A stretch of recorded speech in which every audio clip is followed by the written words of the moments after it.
"You never signed this," the bank officer said, sliding the loan documents across his mahogany desk toward me. "But somehow, your signature is here, and $75,000 is gone." My name is Cameron Rhodes. I'm 34 years old, and I'm sitting in First National Bank staring at documents that just shattered my entire world. What started as a routine appointment to discuss refinancing our mortgage had turned into the most humiliating moment of my life. 3 hours earlier, I'd walked into this same office with excitement, ready to surprise my wife Valentina with news about securing a better interest rate on our home.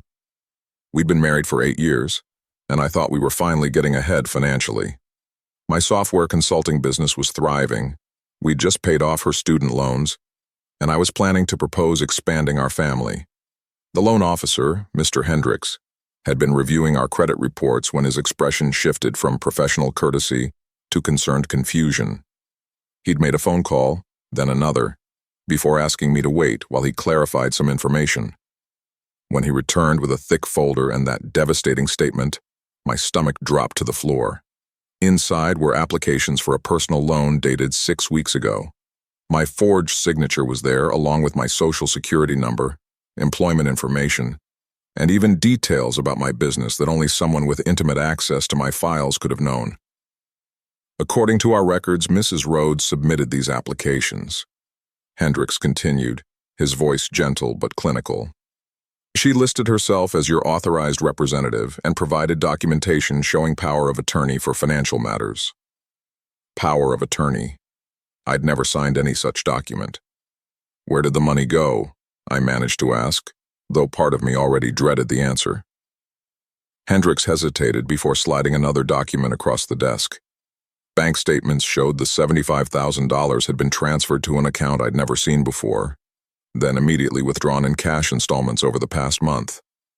I sat there staring at the evidence of my wife's betrayal, trying to process how the woman who'd shared my bed for 8 years, who'd cried on my shoulder about her financial struggles, who'd promised to build a future together, had systematically destroyed my credit and stolen enough money to buy a luxury car.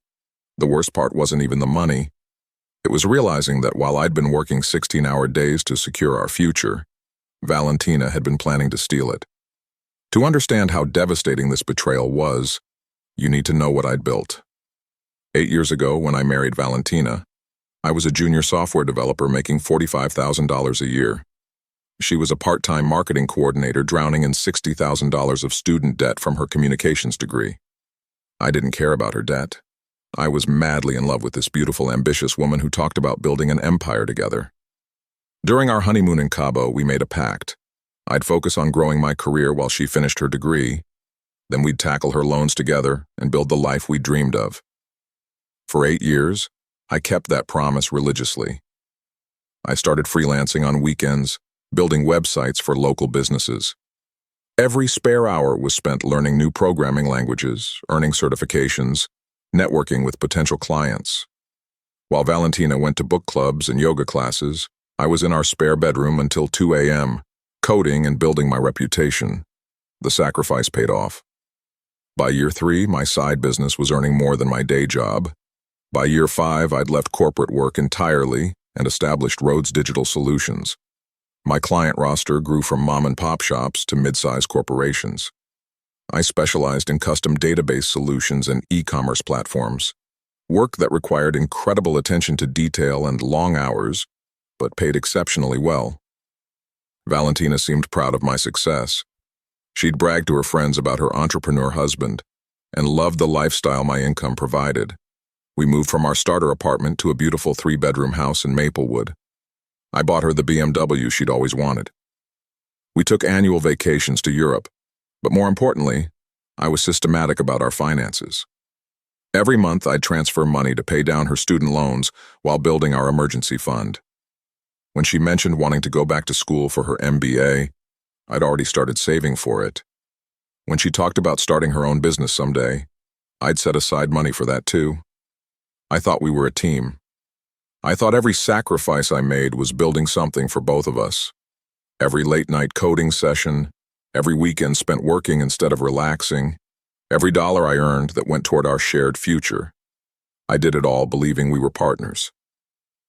Now, Sitting in that bank office, I realized I'd been building someone else's escape plan. The very success I'd worked so hard to achieve had made me the perfect victim for her betrayal. Looking back, Valentina had been setting up this theft for years, but she'd done it so cleverly that I'd actually helped her every step of the way. The signs were there, hidden in plain sight within what I thought was normal marital trust. It started 2 years ago when she suggested we should organize our finances better. "You're so busy with work, honey," she'd said. "Let me handle the paperwork and bills so you can focus on what you do best." It seemed reasonable. I was working 60-hour weeks, and she had more time for administrative tasks. Gradually, Valentina became the keeper of all our financial documents. She organized our filing system, managed our insurance policies, and handled communication with our accountant.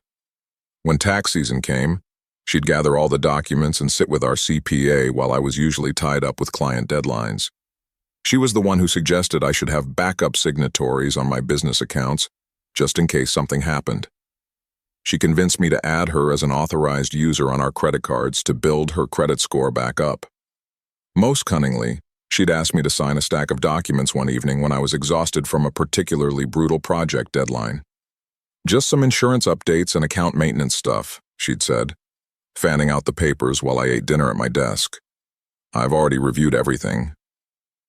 I'd signed them without reading, trusting my wife completely. Those documents, I now realized, must have included the power of attorney authorization that enabled her to take out loans in my name. Valentina had also cultivated an image of financial responsibility that made her betrayal even more shocking. She'd make a big show of clipping coupons and finding deals. She'd lecture me about unnecessary purchases, suggesting we should be more mindful of our spending. She'd even initiated conversations about our long-term financial goals, retirement planning, and the importance of maintaining good credit. Meanwhile, she'd been systematically gathering everything she needed to destroy me financially. My social security number, my business tax returns, my bank account information, my signature patterns. She'd had access to it all because I'd trusted her completely. The most manipulative part was how she'd used my success against me. Because my business was doing well, because I was generous with money, because I'd always taken care of financial problems, I never scrutinized our accounts closely. I trusted her to handle the details while I focused on earning. She'd weaponized my love and trust into the perfect crime. And now I was sitting in a bank office, discovering that the woman I'd supported for 8 years had been planning to rob me blind. As I drove home from the bank that day, my mind raced through the past few months, and suddenly, details that hadn't seemed important before began forming a disturbing pattern. The warning signs had been there, but I'd been too trusting, or too busy, to notice them. 3 months ago, Valentina had started going out more frequently. Girls' nights that stretched until 2 a.m., weekend trips with her sister Coral that seemed to happen every other week, and a sudden interest in fitness classes that kept her out of the house for hours. When I'd ask about her activities, she'd give vague answers. "Oh, just catching up with friends," or, "You know how Coral is, she needed support." Around the same time, she'd become oddly secretive about her phone. Valentina had always been the type to leave her phone lying around, but suddenly she was taking it everywhere, even to the bathroom. She'd angle the screen away from me, and had started receiving calls that made her step outside or into another room. Then there were the financial inconsistencies. Our household expenses had increased significantly, but when I'd asked about it, Valentina had explanations for everything. "Grocery prices are crazy now," she'd say. Or, "I had to replace my work clothes." She'd started making more online purchases, packages arriving weekly that she'd dismiss as just some things I needed. More troubling were the questions she'd begun asking about my business. Valentina had never shown much interest in the technical details of my work, but recently she'd been asking about my biggest clients, my contract terms, and my projected income. She'd framed it as supportive curiosity. "I want to understand your business better, so I can help you grow." I'd even caught her in my home office late one night, going through my filing cabinet. When I'd asked what she was looking for, she'd claimed she was organizing our tax documents.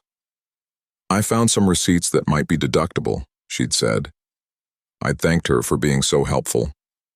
The most obvious red flag was her changed attitude toward money. Despite our improved financial situation, Valentina had become increasingly anxious about our future. She'd bring up worst-case scenarios. What if your biggest client drops you? Or, what if the economy crashes? She'd suggest we needed more liquid savings, more credit available for emergencies. She'd even convinced me to increase the credit limits on our cards, arguing that available credit was important for our credit scores. We don't have to use it, she'd said, but having it shows the banks we're financially stable. Most painfully, our physical relationship had changed. Valentina had become distant, distracted during conversations, and less affectionate. When I'd tried to address it, she'd blamed stress from work or family issues. I'd been patient, giving her space, thinking she was going through a rough patch. Now I understood the truth. She hadn't been going through a rough patch. She'd been planning her exit strategy. Every question about my business, every late night organizing my files, every request for increased credit limits had been part of a calculated plan to steal from me and disappear. The woman I'd loved and supported for 8 years had been studying me like a mark, gathering intelligence for the perfect crime. That evening, I sat in my car outside our house for 20 minutes, gathering the courage to confront Valentina.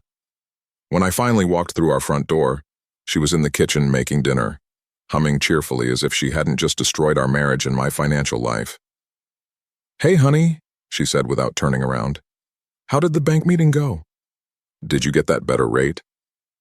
I stood there watching her performance, this casual act of innocence, and felt something cold settle in my chest. "Valentina, we need to talk." She must have heard something in my voice because she finally turned around and I saw the briefest flicker of panic cross her face before she composed herself. "What's wrong?" I placed the bank documents on our kitchen counter. "I know about the loan, all $75,000 of it." The color drained from her face, but she tried to maintain her composure. "Cameron, I can explain." "Explain what? How you forged my signature? How you stole my identity? How you've been planning this for months?" What happened next showed me exactly who I'd been married to. Instead of remorse or shame, Valentina's expression shifted to something calculating and cold. She crossed her arms and lifted her chin defiantly. "You want the truth?" she said. "Fine. Yes, I took out the loan. Yes, I used your information. But you know what? I deserve that money. Do you have any idea what it's like being married to someone who's never home? Someone who cares more about his clients than his wife?" I stared at her in disbelief. "So you decided to steal from me?" "I decided to take what I was owed. 8 years of cooking your dinners, doing your laundry, managing your life while you played computer games for money. 8 years of listening to you talk about work, work, work, while I had no life of my own." "You had plenty of life," I shot back. "Yoga classes, book clubs, shopping trips, vacations, all paid for by my work." That's when she laughed, actually laughed, and said the words that changed everything. "You really think I was at yoga classes? Cameron, I've been seeing Donovan for 2 years. The money went to help him start his motorcycle repair business. We're moving to Phoenix together next month." Donovan. I knew that name. He was the guy she'd mentioned occasionally, someone she'd supposedly met at her fitness center. Tall, tattooed, the kind of man who was everything I wasn't. And she'd been using my money to fund their relationship and his business dreams. 2 years?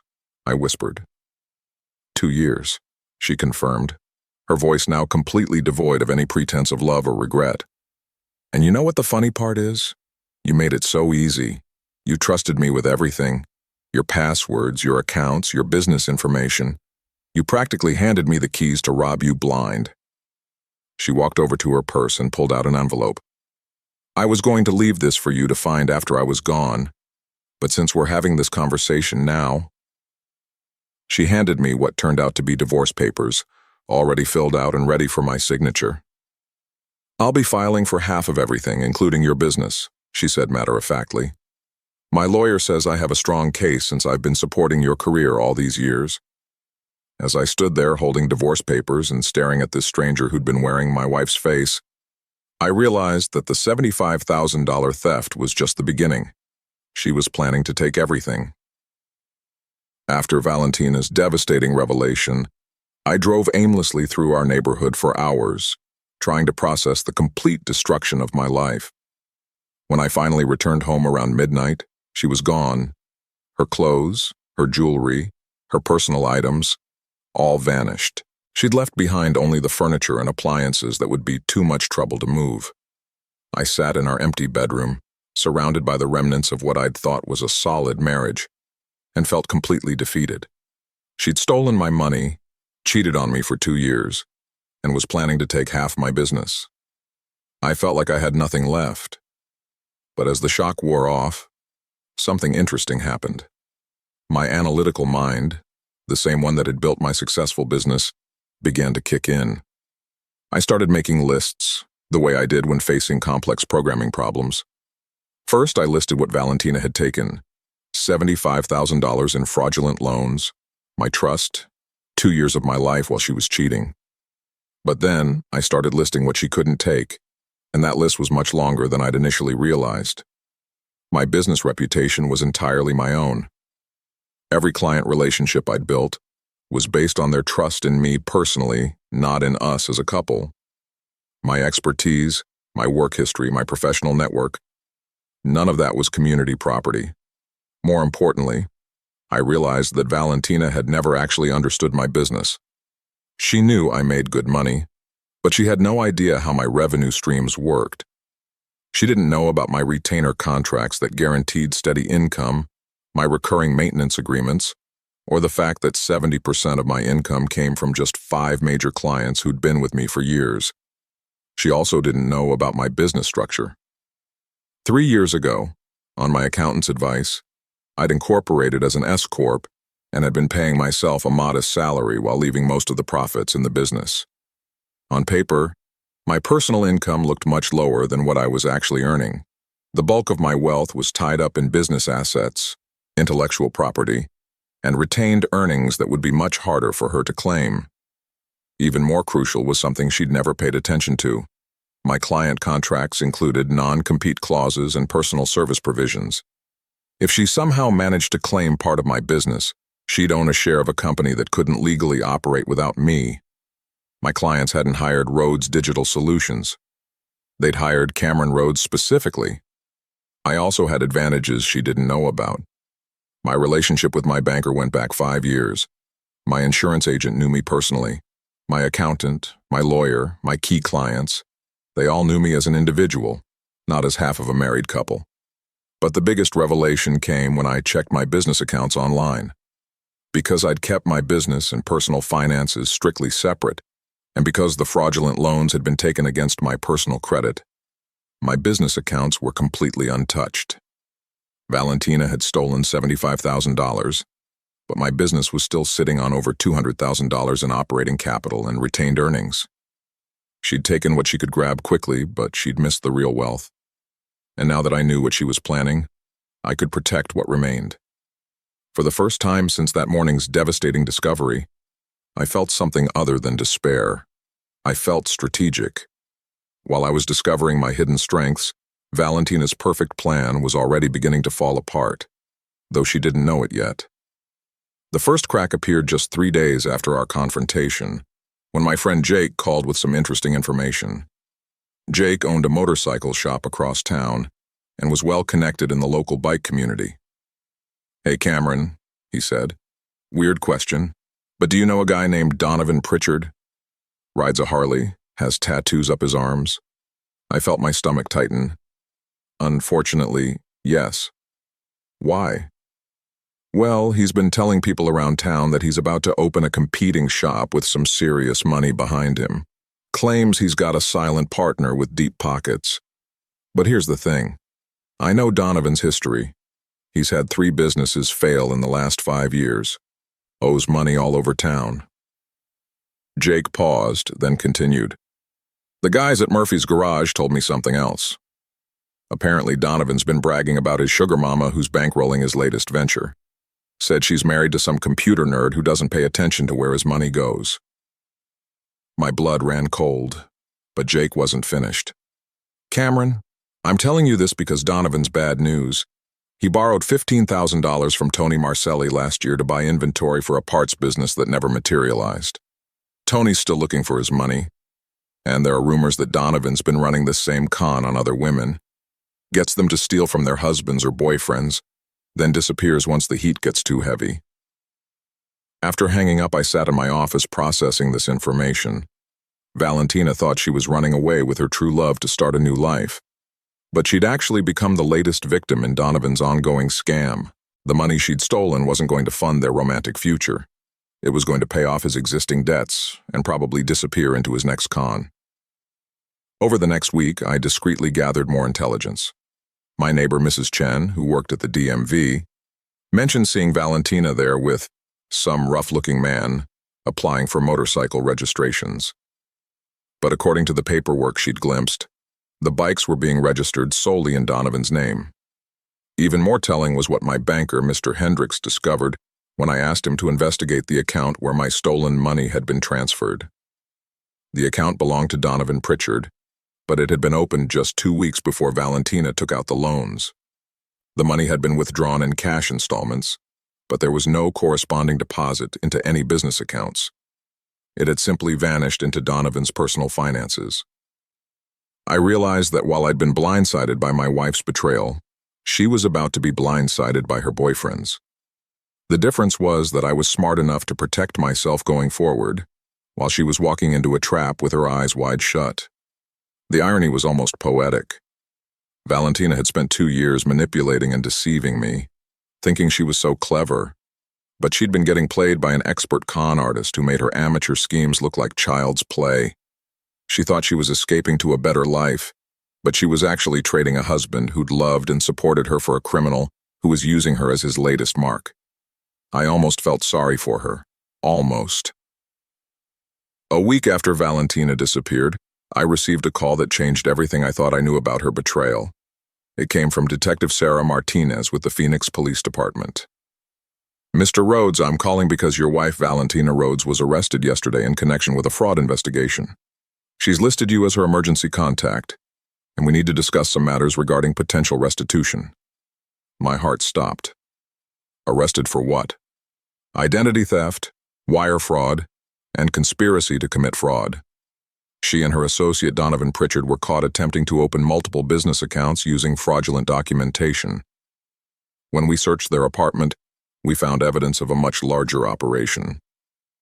Detective Martinez explained that Donovan wasn't just a small-time con artist. He was part of an organized identity theft ring that had been targeting married couples across the Southwest. Valentina hadn't stumbled into an affair that led to stealing. She'd been recruited into a criminal enterprise. We found detailed files on at least a dozen potential targets, Martinez continued. Your wife had been gathering information on other couples in your social circle. Bank statements, social security numbers, employment records. She'd been planning to expand their operation significantly. The detective sent me copies of what they'd discovered, and I spent that evening reading through documents that revealed the true scope of Valentina's betrayal. She hadn't just stolen $75,000 from me. She'd been systematically gathering intelligence on our friends and neighbors for months.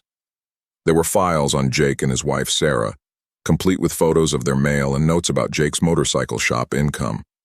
Information on our neighbors, the Hendersons, including details about Tom's recent promotion and Linda's inheritance from her mother. Even our financial advisor's family had been targeted, with notes about their investment strategies and account balances. Most chilling was a folder labeled Phase 2 Targets that included detailed psychological profiles. Valentina had written notes like, Cameron, trusting to a fault, never questions financial details, works too much to pay attention, and Jake, prideful about business success, would be devastated by public exposure, likely to pay quietly to avoid embarrassment.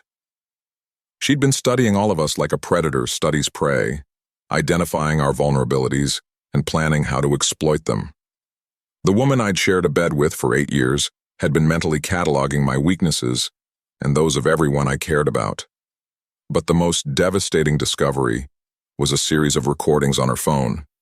Donovan had apparently insisted that Valentina document her conversations with targets to help refine their approach. There were recordings of her talking to our friends' wives, casually gathering information about their husbands' work schedules, travel patterns, and financial habits. Worse were the recordings of her talking to me. Hours of conversations where she'd manipulated me into revealing sensitive information about my clients, my business structure, and my security procedures. Listening to my own voice trustingly answering her questions while she coldly gathered intelligence felt like being violated all over again. The final piece of evidence was a timeline showing that this had been planned for over a year. Donovan had approached Valentina at her fitness center, but their meeting wasn't accidental.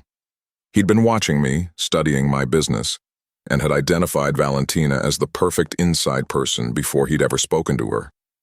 Everything I'd thought I knew about the last 2 years was a lie. There had been no gradual drift in our marriage, no midlife crisis that led to poor decisions. From the moment Donovan entered our lives, Valentina had become a criminal operative whose job was to destroy me and everyone I cared about. With Valentina and Donovan in police custody, I finally had breathing room to mount my counteroffensive. But I wasn't interested in just recovering my stolen money. I wanted to ensure they could never hurt anyone else the way they'd hurt me. My first move was financial. I immediately contacted all 3 credit bureaus to place fraud alerts on my accounts and began the process of disputing the fraudulent loans. Since I had police reports documenting the identity theft, the banks were surprisingly cooperative about removing the debt from my credit report. But I went further than just protecting myself. Using the information Detective Martinez had shared, I systematically contacted every person in business that had been targeted by Valentina's intelligence gathering. Jake, the Hendersons, our financial advisor, I warned them all about what information had been compromised and helped them secure their accounts. More importantly, I'd learned from my experience with technology that the best defense is a good offense. Working with Detective Martinez, I provided detailed information about my business security practices that helped the police understand how Donovan's operation worked. My technical expertise proved invaluable in tracking their digital footprints and identifying other victims. The breakthrough came when I analyzed the metadata from the recordings found on Valentina's phone. Using my programming skills, I was able to trace the timestamps and locations, which revealed a pattern of surveillance that law enforcement had missed. Donovan had been systematically stalking multiple families for months before making contact, studying their routines and vulnerabilities. This evidence helped the police connect Donovan's group to similar crimes in 4 other states. What had started as my personal nightmare became the key to dismantling an entire criminal network. But my most satisfying victory was financial. Remember those business protections I'd discovered? They proved even more powerful than I'd realized. Because Valentina had never been involved in my business operations, and because I'd kept meticulous records of my personal versus business finances, her divorce attorney couldn't touch my corporate assets. Even better, the prenuptial agreement we'd signed 8 years ago, which I'd honestly forgotten about, included clauses about criminal activity voiding any claims to marital property. Valentina's lawyers had clearly never read it carefully, because they'd filed for half of everything without realizing that her fraud conviction would disqualify her from receiving anything. Within 6 weeks of her arrest, I'd not only recovered the stolen $75,000 through insurance and restitution, but I'd also received a court order protecting all my assets from her divorce claims. She'd stolen my money thinking she was securing her future, but she'd actually guaranteed that she'd receive nothing from our marriage. The final twist was almost too perfect. Donovan's previous debts, which he'd been planning to pay off with my stolen money, came due while he was in jail. His creditors began seizing everything he owned, including the motorcycle he'd bought with my money. Valentina lost not only her share of the stolen funds, but also any hope of the new life she'd been promised. She'd betrayed me, destroyed our marriage, and committed multiple felonies, all for absolutely nothing. Meanwhile, I was not only financially intact, but stronger than ever, with a business that was thriving and a future that was entirely my own. The phone call came on a Tuesday morning while I was reviewing client proposals in my home office. It was Detective Martinez with an update on the case. "Mr. Rhodes, I thought you'd want to know. Valentina Rhodes has entered a plea bargain. She's agreed to cooperate fully with our investigation in exchange for a reduced sentence." What does that mean exactly? She's providing evidence against Donovan and the rest of his network. Bank records, communication logs, details about other operations. In exchange, she'll serve 2 years instead of the 8 to 12 she was facing for the fraud charges. I set down my coffee and leaned back in my chair. And Donovan? He's looking at significant federal time. Wire fraud, identity theft, running a criminal enterprise across state lines. The evidence your wife is providing puts him at the center of a network that stole over $2 million from victims across 6 states. He'll be lucky to see daylight before he's 50. After hanging up, I reflected on how completely their plan had imploded. Valentina had betrayed me for a man who'd been using her as a pawn in a much larger game. Donovan had convinced her that she was his partner and co-conspirator, but the moment things got difficult, she'd turned on him to save herself. The woman who'd spent 2 years lying to me about everything was discovering what it felt like to be lied to by someone she trusted. The man she'd thought loved her had never seen her as anything more than a useful tool. But their personal betrayals of each other were nothing compared to the practical consequences they were facing.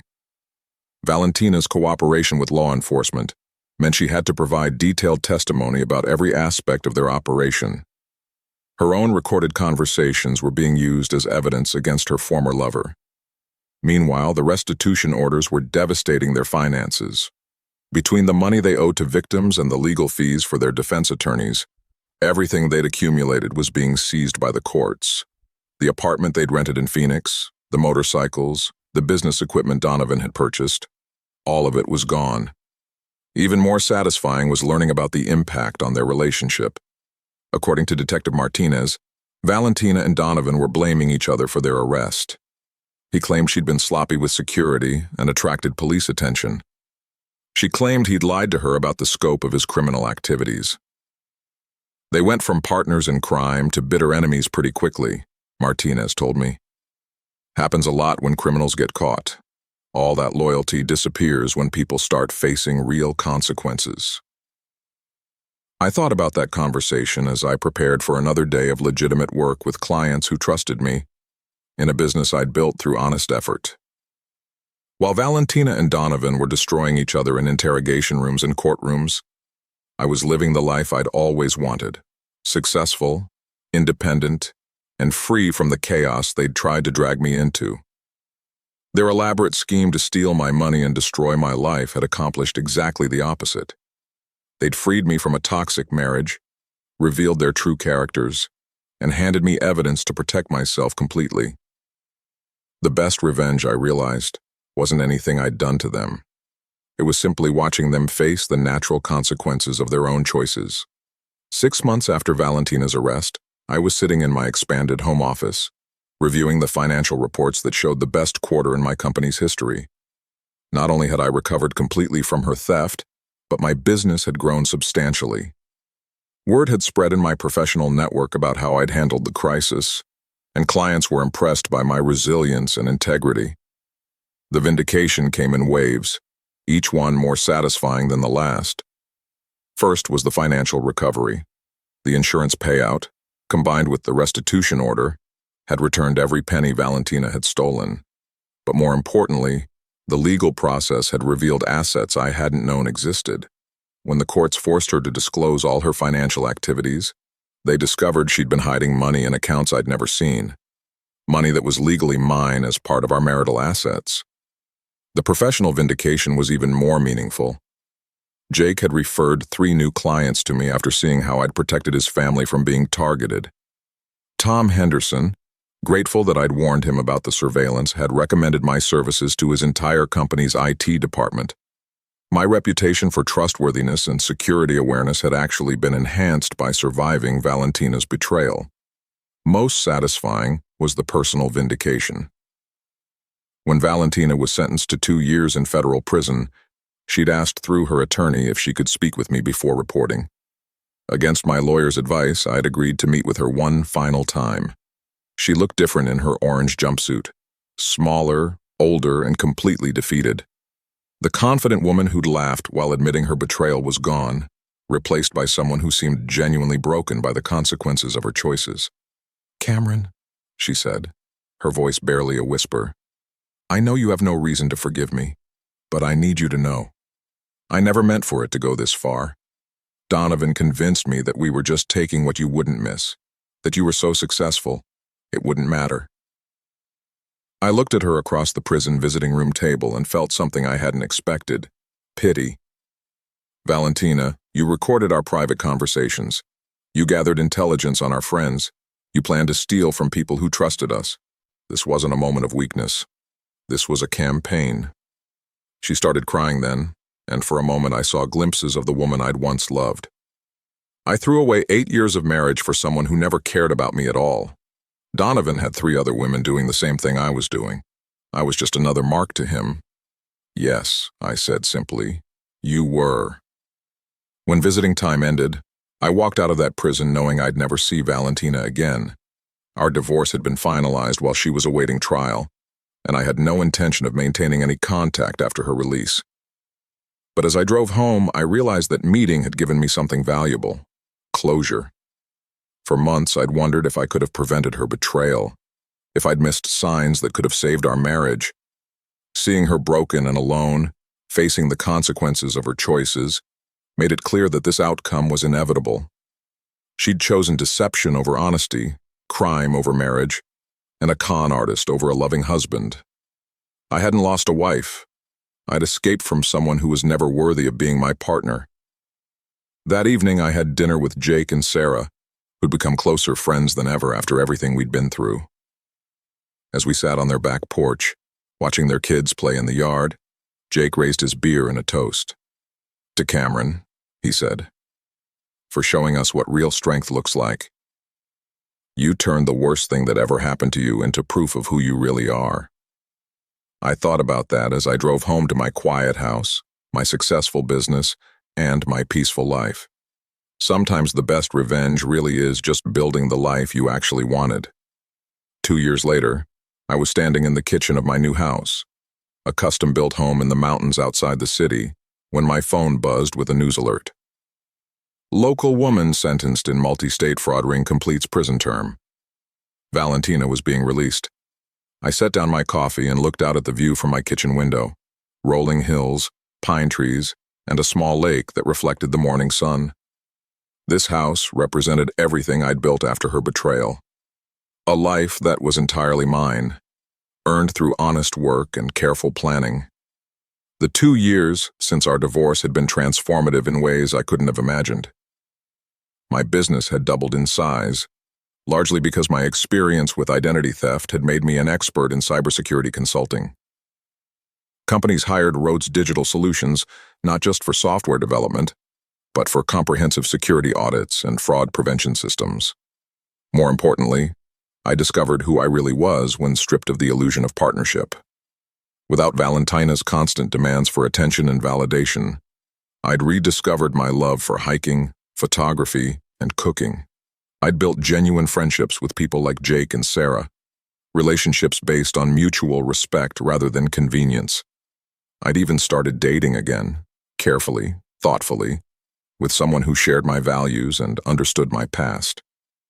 Rebecca was a fellow business owner, a veterinarian who'd built her own practice from scratch. She appreciated ambition and independence because she embodied those qualities herself. The news of Valentina's release didn't trigger anxiety or anger anymore. It simply reminded me of how far I'd traveled from the man who'd sat in that bank office 2 years ago, devastated by betrayal and theft. That afternoon, I received an unexpected phone call. It was Detective Martinez, now retired, but keeping in touch about the case that had defined the end of her career. Cameron, I wanted you to know, Donovan Pritchard died in federal prison last month. Heart attack. And I thought you might want to know that your ex-wife's release conditions include staying at least 500 miles away from your city. She's moved to Oregon, working in a halfway house program. I thanked her for the information, but realized it didn't change anything about my life. Donovan's death was neither satisfying nor tragic to me. It was simply the end of a story I'd stopped caring about. Valentina's location and circumstances were equally irrelevant to my future. That evening, Rebecca and I sat on my deck, planning our upcoming vacation to Scotland.